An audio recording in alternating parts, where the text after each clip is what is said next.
recapping as we go back a little bit, just going back to this week, it's great to win, especially when you talk about a conference game on the road where you had to play for 60 minutes and you had to kick a game-winning field goal and a very exciting finish. To win a conference game, it's great to win. I thought there were an awful lot of positives in this game when you looked at it, and there were a lot of things that we can build on, but there were certainly some things that we need to clean up as well. And we continue to talk as a team that we're a work in progress, and we still need to keep getting better. I think when you look at the college football teams that are going to be successful, it's not those that start strong, but it's those that continue to improve and get better to finish that way. I thought defensively, I thought our front seven played an excellent football game. When you look at what they did with 5 sacks, 12 tackles for losses, just the way they hammered the run at 2.6 yards, 2.6 yards per carry, and most of that was the perimeter when they were keeping the ball as a quarterback on the perimeter or handing the jet sweep off. But I thought really did a great job up inside with the interior, with the linebackers and the defensive line. I thought played really well. I think when you look at outside of the really the 2 big play passes that were about 100 yards of offense that they had, both for touchdowns, I think the secondary did a pretty good job of playing run support and also containing the passing game. But the 2 big play passing touchdowns are the things that we got to eliminate. We have given up way too many big play passes this year, and it's one of the things that we've kind of prided ourselves on, that we're not going to give up the big play. We're going to make them earn it. And yet they were able to get 2 of them. Both of them were zone coverages. We had a safety take a bad angle to the slant route, and they went untouched for 2 touchdowns. And those are some things that we've got to clean up as a defense. But overall, I was really proud of the way that the defensive front played. Jalen Ferguson with his first career start, a lot of energy, exciting.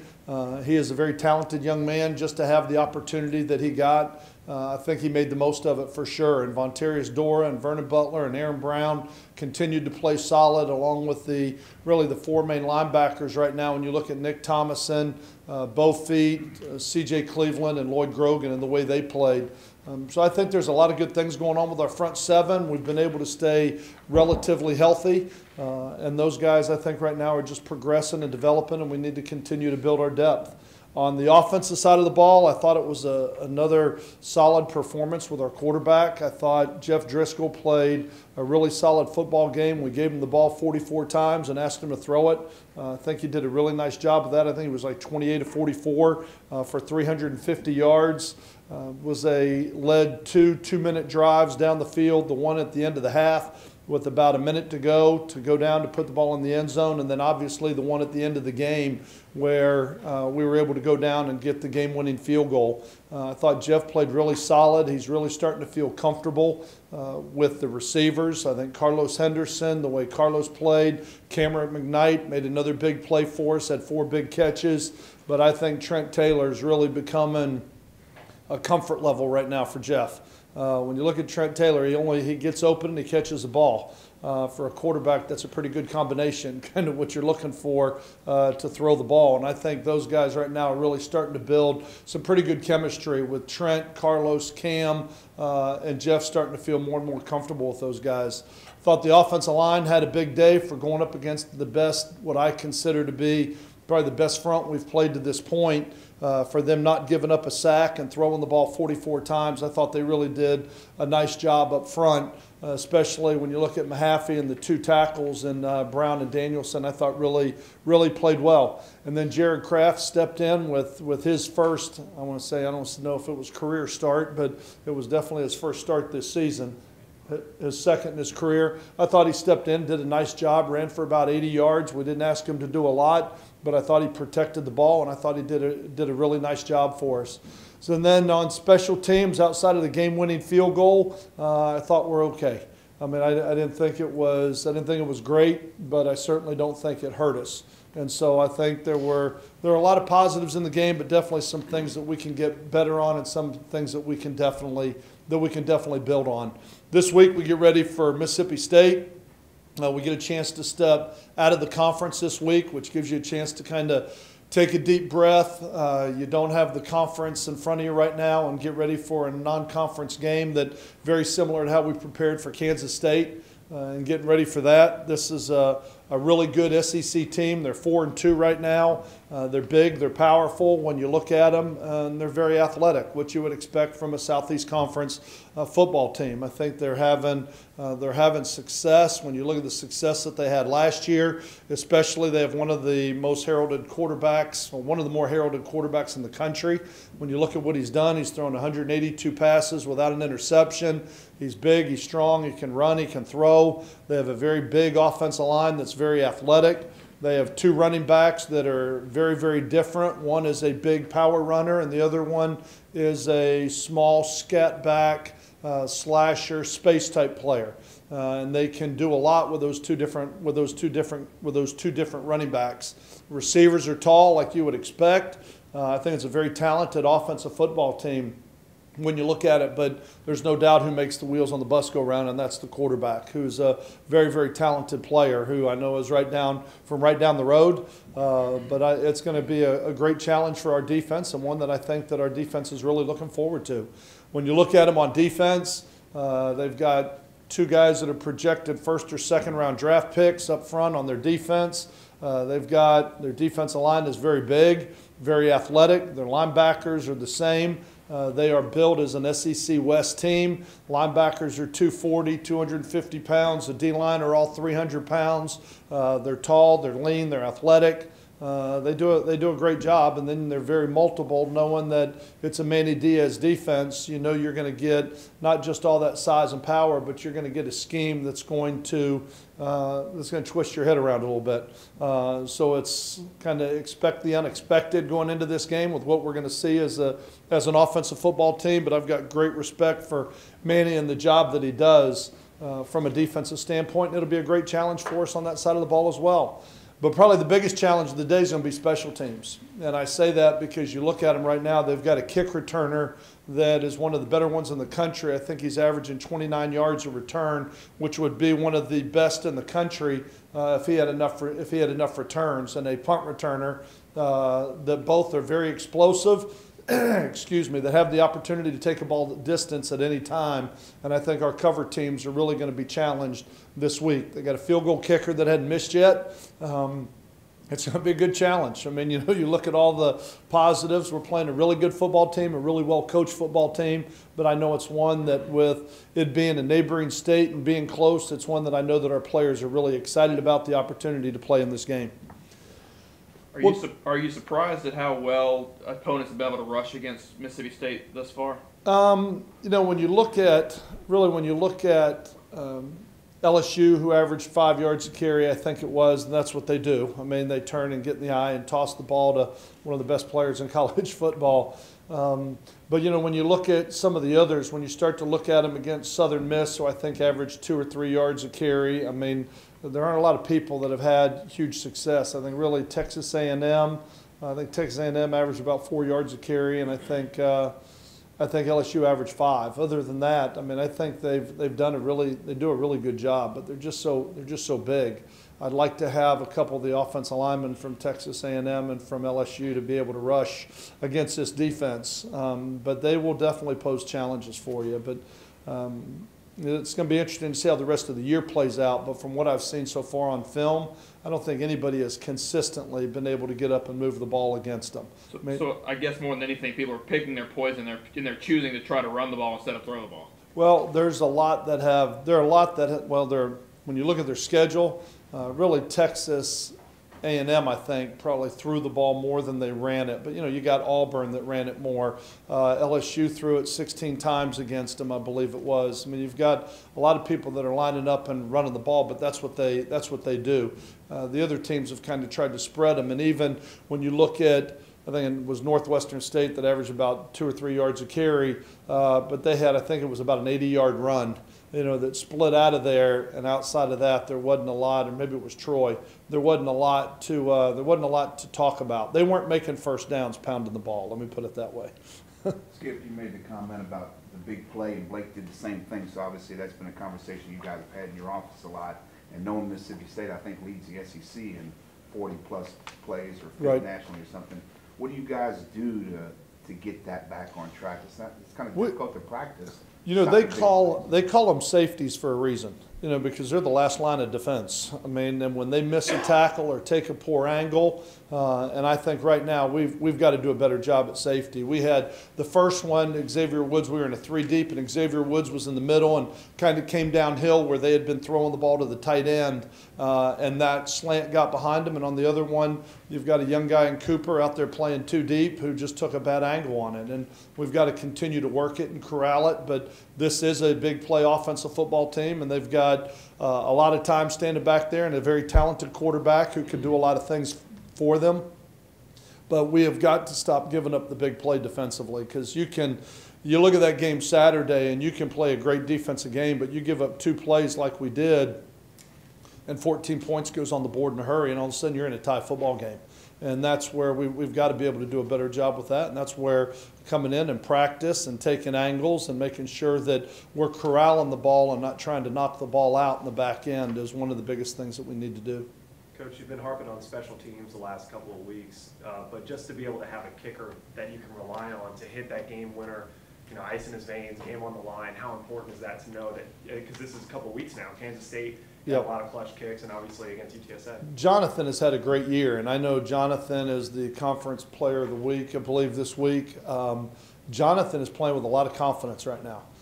The way he's been kicking off, the way he's been kicking field goals, but he's come back after his freshman year last year where he probably lost a little bit of confidence, started to question or doubt himself a little bit. But Jonathan is such a competitor, and I think came back with a whole different attitude, where last year that he was in a kicking competition the entire year, just the way he carries himself, the confidence that he goes out there to kick the ball with, it wasn't hard early to see who was going to be your kicker.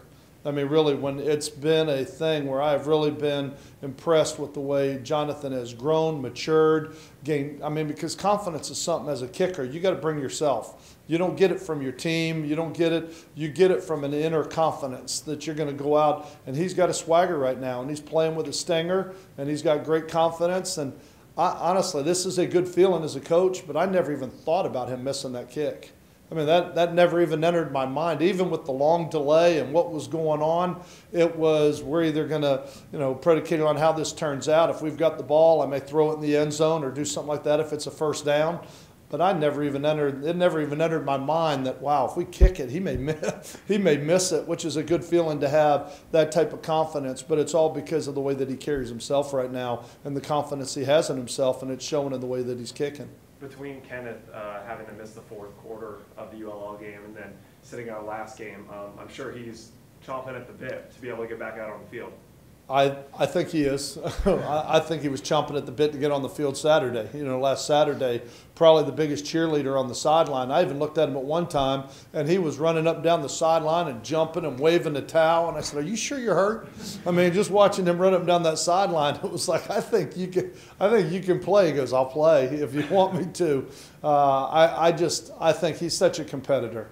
And I know he wants to play. I know he's excited about having this opportunity. It is a huge challenge, and you sit here and you look at their talent level and their skill sets and what they have in their special teams and their offense and their defense. It's a huge challenge, but it's also a great opportunity. And I think that's what a competitor wants, is that great opportunity. And that's where a guy like Dora and Butler, who are from Mississippi, and Kenneth Dixon, and that's why I think so many of these players are excited about having the opportunity to play in this game. You keep mentioning the different strengths of Mississippi State, and it seems like there's kind of the notion, just, you know, like, I guess, armchair quarterbacking. If you, for Mississippi State, you remove Dak Prescott, it may not be as much of a challenge.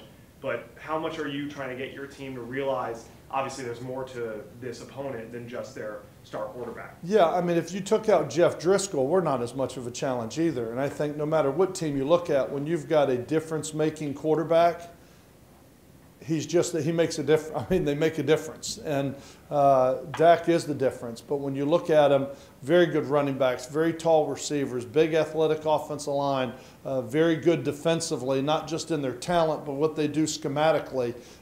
It's going to be a great challenge. And it's not just in the quarterback alone, but I think he's a piece of it. then the quarterbacks probably get way too much credit and probably take way too much blame at times. But I think this is a very talented team from top to bottom, not just on offense or defense, but as I said, special teams may be the biggest challenge, and it's one of the places that they've made a huge difference with their football team right now is in special teams. You showed off some of your, sorry, go ahead, John. What should we expect from KD? I mean, is he KD himself, or will he be limited anyway from his ankle? I don't know at this point. I mean, since I haven't seen him on the field. I won't see him till Tuesday. But I would expect he's going to be fine. I mean, I would, as close as he was Saturday, I would expect that he'll be full go. But we'll learn more as we go through the week. You showed off your depth at receiver again with Sanford C, who hadn't seen a whole lot of playing time and got caught by the turf monster on a would-be touchdown. And that's unfortunate that we've had to show all this because it means we've had a lot of injuries too. But there have been some guys that have had the opportunity to step up. And a week before, it was Marcus Gaines with Carlos Henderson being out, and then with Carlos being back. And I thought Carlos competed his tail off. I thought probably had one of his better games since he's been here from top to bottom in the way that he competed. But with him, with Paul Turner not playing, then that left an opportunity for, you got Marcus, Marlon Watts, you've got Sanford C. You got a number of people out there that are getting their opportunity, but I thought Sanford went in and just like Jalen Ferguson has just been waiting for his opportunity, and we got it. I thought he played really well and did a really nice job. It was nice to see because as we continue to get injuries as you go through the course of a season, hopefully we can start to get some of these guys back and get them healthy again. But if not, then some of these other guys have to step up, and I'm proud to see some of the progress a lot of these young guys are making. And that's what we talk all the time about in team meeting. I mean, that's why you need depth, and that's why we talked at the very beginning of the year that you don't evaluate the success of a football team on the starting 11 in the off season. And that's what everybody wants to look at, how many returning starters. Well, you're going to win games because guys like Jalen Ferguson come in and play a solid role for you. For guys like Jared Kraft, for Sanford C., for Marcus Gaines, I've never had a successful season where we didn't have backup step up and play a key role for our football team in order to win. And I think that's been one of the keys to our success and why we're able to sit here at 4-2 and have some of the success we've had to this point. So with some of these young players emerging, have they kind of solidified their roles, with Jalen and Cam McKnight, when some of these players do come back with injuries, that they won't necessarily be bumped back to where they were before? Well, it's going to give us depth. Then it'll mean that somebody won't have to play 80 plays, but they can both play 40. Which is only going to make you a better quality football team when you have that type of depth when some of these guys get back. So they're getting their opportunity and they're making the most of it, and they're showing that this environment's not too big for them. And I've been proud of the way some of these guys have really stepped up because I think that's been, as I said, one of the keys to our success. Coach Blake made the comment about having to change your calls on the offensive line relative to Manny kind of knowing what you guys are going to do. Does that add a pain in the fanny to having to add to the game plan, or are you trying to keep it simple?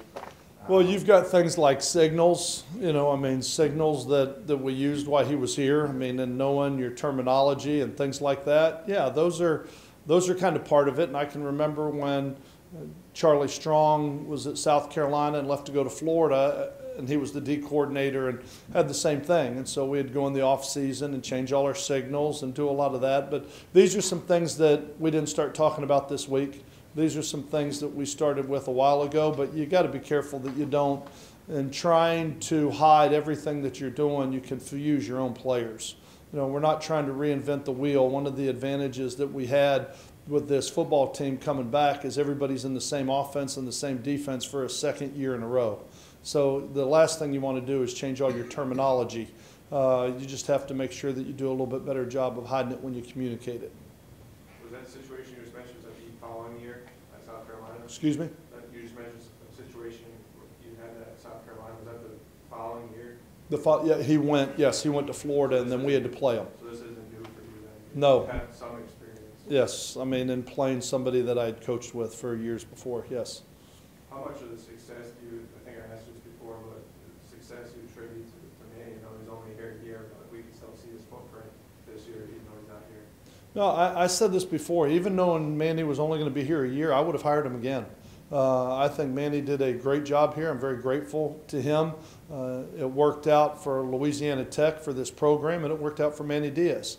And he got an opportunity to get back on that horse again and ride it, and now has even parlayed that into another opportunity. So I'm happy for him, excited for him, but I think he did a great job here, and I'm very grateful for the job that he did and the attitude that he created with our defense. I mean, I think we've made strides every year. Even under Kim Dameron, we made progress from where we were the year before, and then we grew on that last year, and now we're trying to continue to build on that. But I think Manny did a great job while I was here. Very grateful to him. I think he's a really good football coach. He's a better person, and I wish him nothing but success in every other game of the year but this one. Is there a true advantage one way or the other? Because he knows the defense, but you know his defense as well. You get what I'm saying? Like, yeah. You as an offensive guy, you won against his defense in practice. Mm-hmm. I don't know that there's one advantage over the other. We're both very familiar with each other, so it's going to be probably for both of us. You may not be able to play your low hole card, you know what I mean, that you normally go to, and you're going to have to be a little bit more, you're going to have to try and break some of your tendencies, because we all have tendencies and we all have certain things we like in certain situations. And I think you've got to make sure that you're maybe not as predictable as you would normally be. To piggyback off of something that Sean's been asking you for a couple of weeks about Trent Taylor, and nobody's still double teaming him. Is it a shock? No, I'm not going to say a shock. I think, when you look at it and you go, well, if you're double teaming Trent, people are going to go, were you not more surprised that people didn't load the box to stop Kenneth Dixon? Were you surprised maybe people weren't a little bit more aware that after 6 games that Jeff Driscoll can pull the ball and run around the end, that people didn't try and stop that? And I think that's what you try and build as an offense, is weapons and versatility, so people can't be one-dimensional against you. And that was one of the problems we had early when we first got here. We had Kenneth Dixon, but we didn't feel like we had a lot of weapons around him to be able to attack when people tried to just load the box and stop your run game. And so I think that's one of the things that the staff has done a great job of in recruiting and trying to build some weapons. But I think Trent is very talented, and you can double cover Trent, but you got to single cover Paul, Cam, Carlos, you got a single cover Kenneth. You can't double team them all. I mean, and so I think there's, I don't want to say I'm shocked. I mean, I think Trent has done a phenomenal job this year. I think he's done a great job. He's a great competitor in critical situations. I think Jeff has a lot of comfort right now in him. And I think if you take, if you have 3 or 4 guys that aren't playing in the game, if Kenneth's not playing and everything else, then yes, I think I would be surprised if we didn't see a little bit more double coverage with Trent. But with those guys out on the field, I think it's very difficult to double team one. Outside of Connor Smith, do you expect your full complement of receivers this week? Don't know. I mean, I don't know. I'm hoping Paul's back. I mean, obviously, when you talk about a hamstring situation, you just don't know. So I don't know yet. That's something I'll have to kind of figure out as we get through this week and see where those guys are when you're dealing with soft tissue muscles. I mean, you hope. I think Paul was close last week, and I think he should be good to go this week. But until we get out on the field and just see how he's going to recover, I'm not sure at this point. I guess looking for advantages, and this may be a reach, but with the early kickoff being 11 a.m., do you expect it? And obviously the Cowboys are still going to be loud, but maybe a little more subdued than normally considering it's an early kickoff. They won't have as much time to drink Diet Coke before the game, so maybe they won't be as caffeinated for the game. But it'll be a great environment. I know that. I mean, they've got a great fan base. They've got very loyal fans. They're loud. They show up. It'll be a great venue, and it'll be a great atmosphere, and that's part of the excitement and the energy of where we're going and having the opportunity to play this game. So, but 11 o'clock, I mean, you're eating pregame meal at 7 a.m. At 7 a.m. you're eating your pregame meal, getting ready to go. But I kind of like the early kickoff. I mean, because one of the things that I hate is sitting around for a 6 o'clock game and sitting around a hotel all day just waiting to play. This way you get up, you shower, you brush your teeth, you eat your pregame meal, you go to the stadium and play. So I'm excited about that. I'm excited about having the opportunity, but hopefully they won't be as caffeinated that early in the morning. Will y'all practice in the stadium this week and pipe in some cowbell noise? We will definitely address the crowd noise. We'll address it. We have to. I mean, as an offense, and you need to practice it. So it just makes it very hard to communicate. And so you got to learn to communicate with a lot of distractions around you. And the more you practice it, the more comfortable you are in that environment. So we'll definitely do some of that this week. Last year for Oklahoma, you played Boomer Sooner on repeat for about 2.5 hours. Mhm. What will be the song choice this week for Mississippi State? It'll probably be cowbells. It'll probably be cowbells. It'll be hard to listen to at practice every day, but I think that's what we're going to hear while we're there. I think that's what we're going to hear. So we'll pipe in some crowd noise, just something, even if it's just white noise, to make the guys learn to communicate without being verbal to each other. How much do you lean on someone like Jeff Driscoll? I know the guy has played at Auburn last year, but Jeff has a lot of SEC starts under his belt, and I'm sure he can add some insight to the locker room leading up to Saturday. And he will. And he will. And I think he'll have a calming effect for a lot of guys on offense, just as he has not only in last week's game, but at Kansas State, because he has been there. And like I said, the more you're in those type of venues and environments, the more comfortable you become in them. And I think Jeff's been very poised and very calm. And I think that's one of the reasons that he's so successful with what he's done in the 2-minute drives, is because he's very heady, he's very smart, he's very calm, and he's got everything under control. What's Cam McKnight done this season to really take his game? I mean, I say the next level, but he's only 6 games into his career. Yeah, into his career. He's got 3.5 more years, 3.5 more years to go. What Cam has done, I mean, Cam was a running back in high school. He's learned to play the game. He's learned to play the game as a receiver. I think he's getting a great feel, a great understanding. He's getting better fundamentally at a lot of things. I think last year was really good for him, and I think Joe Sloan has done a great job of taking a talent like Cam and really teaching him some of the finer things about being a receiver. And I think he is just growing, developing, getting better fundamentally. He hadn't gotten any taller or bigger, you know what I mean, maybe a little bit stronger, but I think he's gotten more comfortable as a wide receiver and what's going on and what we're trying to do and how we're trying to attack it and understanding the offense and how he fits into it.